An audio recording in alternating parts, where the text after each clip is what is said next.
ध्रुव स्वामिनी नाटक की पात्र योजना भाग 2। भाग 2 के अंतर्गत मैं अभी आपको बतला रहा था कि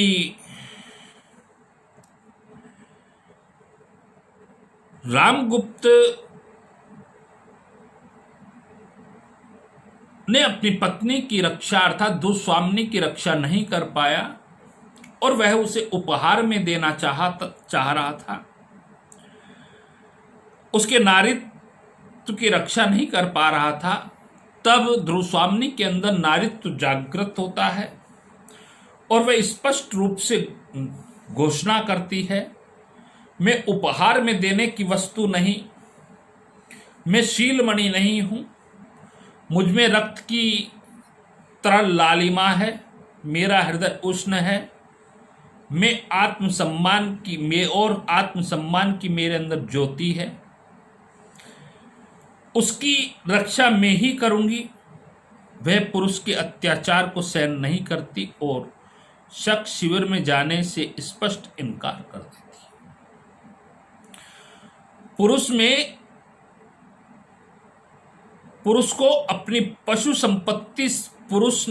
स्त्रियों को अपनी पशु संपत्ति समझकर उन पर अत्याचार करने का अभ्यास बना लिया है।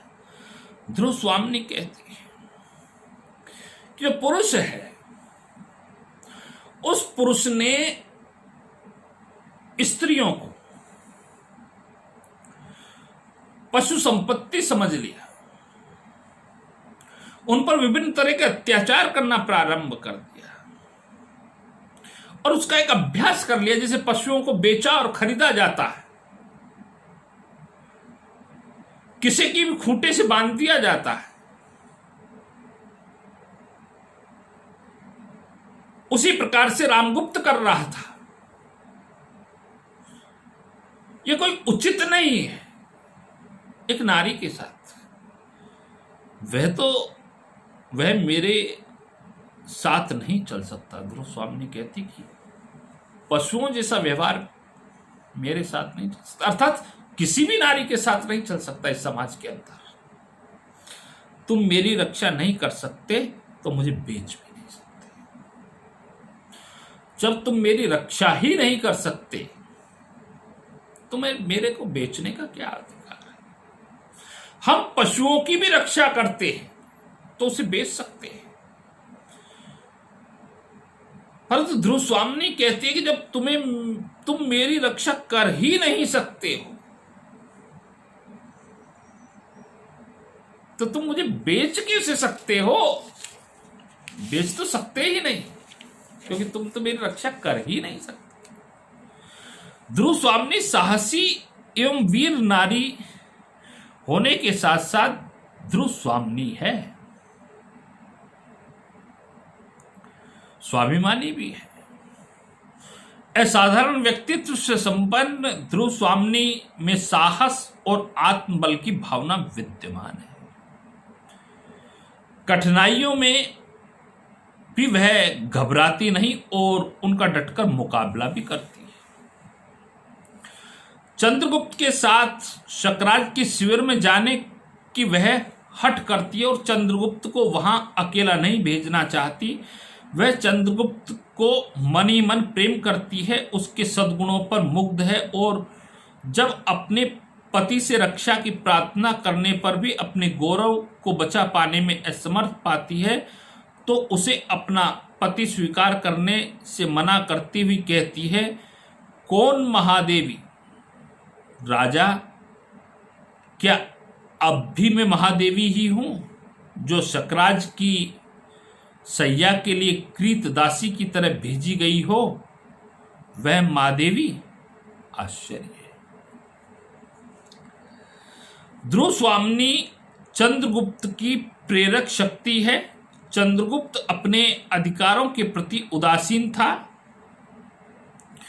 किंतु ध्रुव स्वामिनी की प्रेरणा से ही रामगुप्त का मुखर विरोध करता है।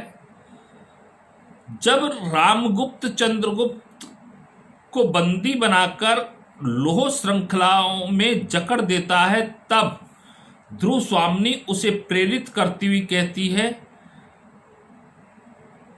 कुमार, मैं कहती हूं तुम प्रतिवाद करो, किस अपराध के लिए यह दंड ग्रहण कर रहे हो? झटक दो इन लौह श्रृंखलाओं को।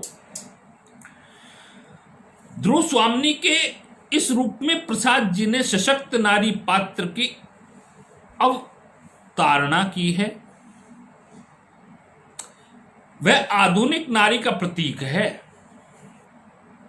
जो पुरुषों की दासी एवं भोग्या न रहकर अपने अधिकारों के लिए संघर्षरत है।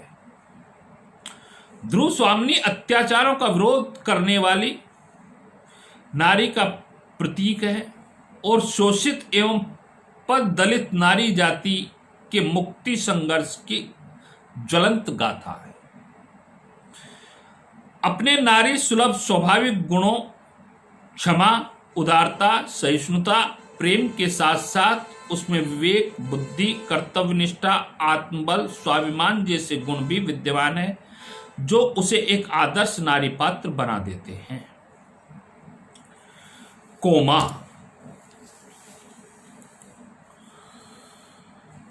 यद्यपि इस नाटक की काल्पनिक स्त्री पात्र है कोमा, तथापि उसके चरित्र का सुंदर निदर्शन नाटक में किया गया है।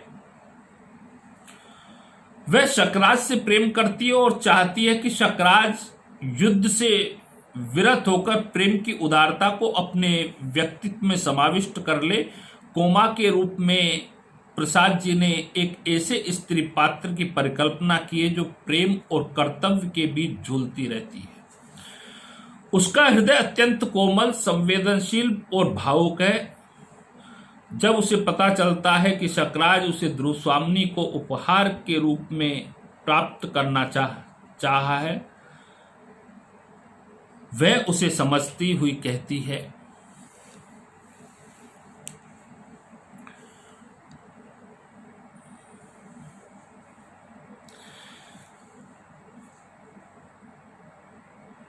उसे समझाती है और समझाती हुई इस बात को कहती है,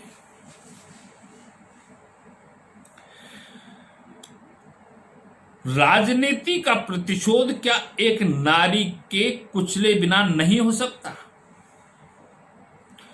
यह अत्यंत भावुक है जब उसके पिता आचार्य मिहिरदेव ने शकराज से अपना संबंध तोड़कर अपने साथ चलने का सुझाव देते हैं, तो वह अत्यंत भरे हुए हृदय से कहती है, तोड़ डालूं पिताजी, मैंने जिसे अपने आंसुओं से सींचा, वही दुलार भरी बल्लरी मेरे आंख बंद कर चलने में मेरे ही पैरों में उलझ गई है। दे दूं एक झटका, उसकी हरी भरी पत्तियां कुचल जाए और छिन्न भिन्न होकर धूल में लौटने लगे, ना ऐसी कठोर आज्ञा न दो।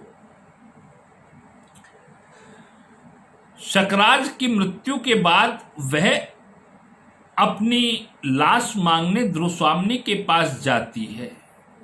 उसकी लाश मांगने ध्रुव स्वामिनी के पास जाती है और बड़े मार्मिक स्वर में कहती है, रानी तुम भी स्त्री हो, क्या स्त्री की व्यथा न समझोगी?